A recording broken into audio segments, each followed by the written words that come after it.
Bonjour à tous et bienvenue pour cette vidéo sur les jeux et rituels en phonologie pour les grandes sections. Alors je vais vous proposer ici 5 jeux que vous pouvez appliquer à différents moments de la journée avec vos enfants pour travailler un petit peu sur les sons et la phonologie et la reconnaissance de syllabes. Alors le jeu numéro 1 consiste à frapper les syllabes.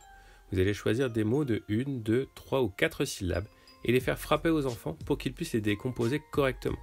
Ce qui va donner par exemple pour caravane le mot caravan. Donc qui va être composé de 3 syllabes. Ou alors le mot hélicoptère qui va donner donc hélicoptère, qui va donc donner 4 syllabes. Les enfants ont l'habitude de le travailler en classe. En général, ils tapent dans leurs mains à chaque syllabe. Pour le jeu numéro 2, vos enfants vont devoir essayer d'identifier un son connu donc, que nous avons travaillé en classe à travers un mot.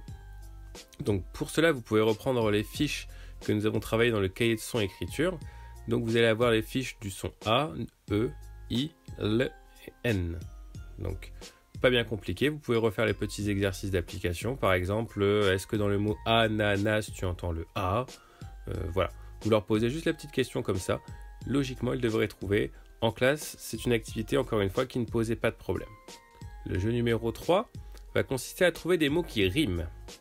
Donc c'est-à-dire chercher des mots qui vont se terminer de la même manière. Par exemple, vanille, Camille, bateau, râteau, chapeau, drapeau. Vous pouvez leur poser de la manière suivante. Tiens, alors cherchez déjà quelques mots évidemment où vous pourrez avoir des réponses à leur apporter ou des exemples à leur donner. Donc, je ne sais pas, par exemple le mot bêtise, voilà, trouvez quelque chose qui finit comme le mot bêtise. Alors vous pouvez avoir surprise, vous pouvez avoir chemise. Donc voilà, les choses qui finissent en is, d'accord? Donc, cherchez des petits exemples, faites-les travailler là-dessus. C'est quelque chose que nous avions commencé à la rentrée. Donc si vos enfants rencontrent quelques difficultés ou quelques problèmes là-dessus, ne vous inquiétez pas, c'est normal, c'est vraiment quelque chose qui est nouveau, qui date d'une quinzaine de jours pour eux. D'où l'intérêt de le retravailler un petit peu au travers des jeux à la maison, afin de ne pas perdre le début d'acquisition que nous avions fait depuis le retour des vacances de février. Jeu numéro 4, c'est le jeu dit de la patate. Alors, c'est un jeu que nous avons plus ou moins inventé en classe, on a repris les principes de jeux déjà existants, et on l'a remodifié un petit peu à notre manière afin de jouer tous ensemble. Alors pour cela, il va vous suffire de prendre un faux légume d'un jeu de marchande. Alors peu importe, on avait choisi une pomme de terre, d'où le nom du jeu patate. Ensuite, vous allez aligner 3 ou 4 chaises et chaque chaise va correspondre à une syllabe dans un mot. Le but du jeu va être d'isoler la syllabe et de la faire repérer par votre enfant. Alors, je vais vous faire un petit exemple. Par exemple, pour le mot canapé, nous avons donc 3 syllabes. Nous allons donc mettre 3 chaises alignées les unes à côté des autres. Une chaise pour le K, une chaise pour le NA, une chaise pour le P. Posez la question de la manière suivante à votre enfant, puisque c'est de cette façon que nous procédons en classe. Donc, dans canapé, trouve-moi la chaise où on entend le NA.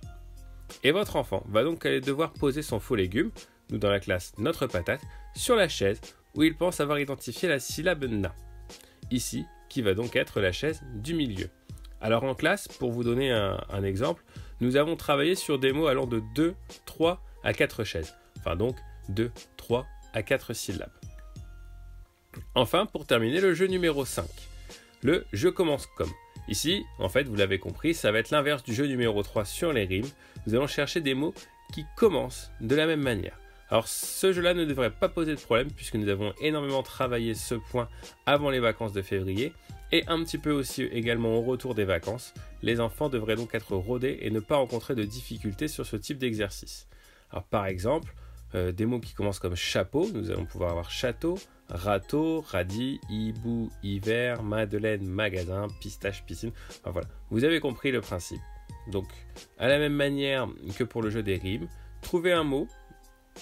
Peu importe, cherchez déjà des exemples un petit peu aussi vous pour pouvoir guider vos enfants si besoin et demandez-leur de trouver quelque chose qui va commencer de la même manière.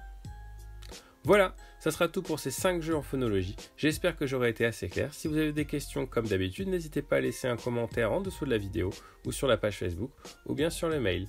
Voilà, bon courage et à bientôt.